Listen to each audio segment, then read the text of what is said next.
सारा गिल पाकिस्तान की पहली ट्रांसजेंडर डॉक्टर बन गई। आज सारा पाकिस्तान में ट्रांसजेंडर तबके की फलाह बहबूद के लिए जेंडर इंटरेक्टिव अलायंस के नाम से एक गैर सरकारी तंजीम चला रही हैं। अपनी कम्युनिटी में एक अलग पहचान रखती हैं और चाहती हैं कि उनकी कम्युनिटी में सब ख्वाजा सरा तालीम हासिल करें।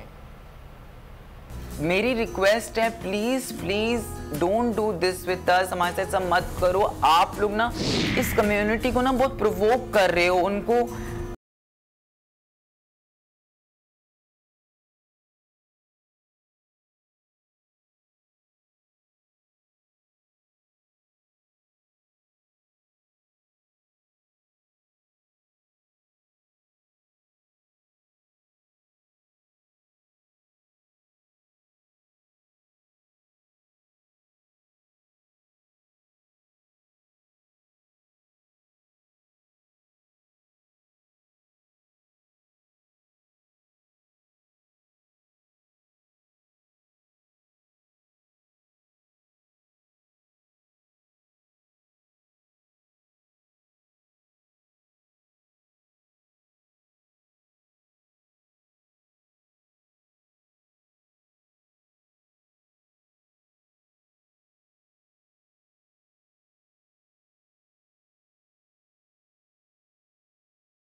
इस वक्त सारा गिल हमारे साथ मौजूद है। सारा, बहुत शुक्रिया आपके वक्त का। सारा, हमारे माशरे में ख्वाजा सराओं के हुकूक एक बड़ा मसला है, लेकिन जब कोई कारनामा सर अंजाम देता है तो पजीराई भी उतनी ही ज़्यादा मिलती है जैसे आपको इस वक्त मिल रही है। हाल ही में वज़ीर आला ने भी आपको एजाज़ के लिए नामजद किया है। कितनी खुशी होती है लोगों की दाद सुनकर आपको? देखिए, खुशी तो बहुत ज़्यादा होती है, ऑब्वियस सी बात है। बहुत तरसे हैं हम लोग इस इज़्ज़त के लिए जो हमें मिलती है, और बरसों बाद अगर इतनी इज़्ज़त मिली है वो भी इतनी मेहनत करने के बाद, तो मुझे लगता है कि मैं और मेरी कम्युनिटी इसके पूरे हकदार हैं। और माशरा, देखिए, मुझे लगता है कि हमें बुराई के बजाय लोगों ने जो अच्छा अच्छा किया ना वो याद रखना चाहिए। तो आज जो मुझे इज़्ज़त मिली है, इससे माजी का तो कुछ नहीं बदल सकता, पर हाँ, जो तकलीफ़ें मैंने सही हैं वो थोड़ी कहीं ना कहीं फीकी पड़ गई हैं इस खुशी के आगे, इस इज़्ज़त के आगे। सारा गिल से डॉक्टर सारा गिल का सफ़र बहुत मुश्किल था, बहुत दर्दनाक था, लेकिन अब जब डॉक्टर सारा गिल बनी हो ना, तो लगता है कि शायद वो सफ़र ज़रूरी था मुझे इस कदर मोटिवेट करने के लिए कि मैं डॉक्टर सारा गिल बन सकती। कहते हैं बटरफ्लाई बनने के लिए बहुत कुछ, उस लावा को जो उसका बेबी होता है वो बहुत सी फेजेस से गुजरता है। तो इसी तरह मुझे लगता है मैं बहुत फेजेस से गुजरी हूँ डॉक्टर सारा गिल बनने के लिए। अच्छा सारा, जैसा कि आपने बताया कि डॉक्टर बनने का ये सफ़र काफ़ी मुश्किल था आपके लिए। क्लास में पढ़ना, दीगर तलबा के साथ घुलने मिलने में तो कोई मसाइल पेश नहीं आया आपको? डॉक्टर बनने का सफ़र मुश्किल इस तरह से था कि मुझे फाइनेंशियल इश्यूज़ थे कि पैसे जो फ़ीस के थे, आपको पता है मेडिकल, वैसे ही तालीम कितनी महंगी है और मेडिकल कितना महंगा होता है, तो मुझे कोई स्पॉन्सर करने वाला नहीं था। मुझे गवर्नमेंट ने कोई स्पॉन्सर नहीं किया था, मैंने अपनी पूरी फ़ीस दी है।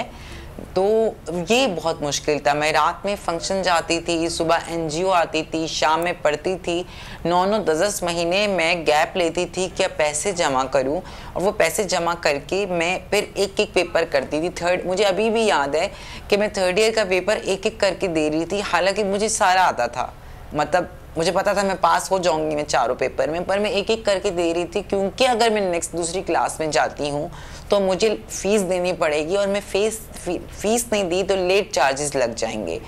तो ये फ़ीस फाइनेंशियल इशू था, ये सबसे बड़ा इशू था। बाकी रही टीचर्स और बच्चों की बात, सबसे पहले मैं अपनी क्लासमेट्स की बात करती हूँ। जो पुराने क्लासमेट्स थे जिनके साथ मैंने 3rd ईयर 4th ईयर किया, मैं मानती हूँ वो इनसेंसिटिव थे, उनके बिहेवियर कुछ ज़्यादा सही नहीं थे, और मैं बहुत डिस्टर्ब भी हुई, मुझे मेंटल ट्रॉमा भी हुआ। लेकिन ये क्लासमेट जिनके साथ मैंने फ़ाइनल प्रोफेशनल एग्ज़ाम दिया, वो ना सिर्फ अच्छे थे, बल्कि मैं उनके माँ बाप को सलाम करती हूँ कि आपने इतनी अच्छी परवरिश की कि एक दिन के लिए मुझे फील नहीं हुआ कि मैं ख्वाजा सरा हूँ। लड़कियों ने, लड़कों ने, सब ने इतना सपोर्ट किया मुझे। मेरी क्लास कहाँ है, अगर मैं लेट हो रही हूँ तो मुझसे पूछा कि सारा आज क्यों नहीं आई, ये लेट क्यों हो गई, सब ठीक है। जब मैं अपसेट हूँ तो पूछा यार क्यों अपसेट हो, हमें बताओ। और इसी तरह टीचर्स का देखिए शुरू में थोड़ा प्रॉब्लम था, ऑब्वियसली बात है कि उन्हें पाकिस्तान की हिस्ट्री में ऐसा हो रहा था कि एक ख्वाजा सरा दाखिल हो रही है और वो मेडिकल कॉलेज में पढ़ रही है और एडमिशन ले रही है, तो किस तरह से होगा। तो लेकिन ये है कि उनके लिए भी नई चीज़ थी, उन्होंने भी अपने तरीके से जितना अच्छा कर सकते थे वो किया, लेकिन वक्त के साथ चीज़ें और बेहतर होती गई और मेरी कॉलेज और प्रोफेसर्स और टीचर्स का बिहेवियर और अच्छा पहले भी था और वक्त के साथ और अच्छा होता गया। तो मेरी सक्सेस में मेरे टीचर्स का, मेरी यूनिवर्सिटी का बहुत बड़ा हाथ है और मैं बहुत शुक्रगुजार हूँ कि उन्होंने हेल्प की पाकिस्तान की पहली ख्वाजा सरा डॉक्टर। जब आप डॉक्टर बन गई हैं, का रिस्पांस कैसा होता है? क्योंकि आमतौर पर हम किसी ट्रांसजेंडर को डॉक्टर की सीट पर नहीं देखते आमतौर पर, तो रिस्पांस कैसा होता है मरीजों का? देखें अभी जब मैं हॉस्पिटल में, जब हमारी तो 3rd ईयर से ही क्लिनिकल रोटेशन स्टार्ट हो जाती हैं, सर्जरी की, मेडिसिन की, हमें पेशेंट से हिस्ट्री लेनी होती है, उसके एग्जामिनेशन करने पड़ते हैं, फिर हम प्रोफेसर से दिखाते हैं, फिर जब हमारा एग्ज़ाम होता है तो पेशेंट के ऊपर पूरा चेकअप करके दिखाना होता है हमें कि क्या है और इसके अंदर क्या मसला है।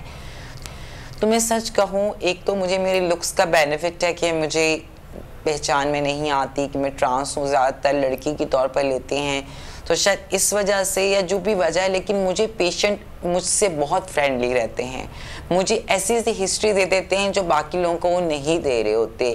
तो पेशेंट्स को मुझे नहीं पता कि अब जब मैं उन्हें बताऊंगी या उन्हें पता चलता है तो क्या रिएक्शन होगा, लेकिन कभी अब तक ऐसा नहीं हुआ कि किसी पेशेंट ने मसला मेरे लिए क्रिएट किया हो, बल्कि बहुत अच्छा रहता है। इवन गायनी के वार्ड में औरतें मुझसे खुलकर बात करती हैं, ऑप्स में, मेडिसिन में, मुझे पेशेंट्स के लिए भी सारा हम आपके बेहतर मुस्तकबिल के लिए दुआ गो हैं और आपके जो भी ख्यालात हैं मुस्तकबिल के लिए अल्लाह ताला उनको मुकम्मल करे। बहुत शुक्रिया आपके वक्त का। सब्सक्राइब करें और बेल दबाएं ताकि कोई खबर रह न जाए।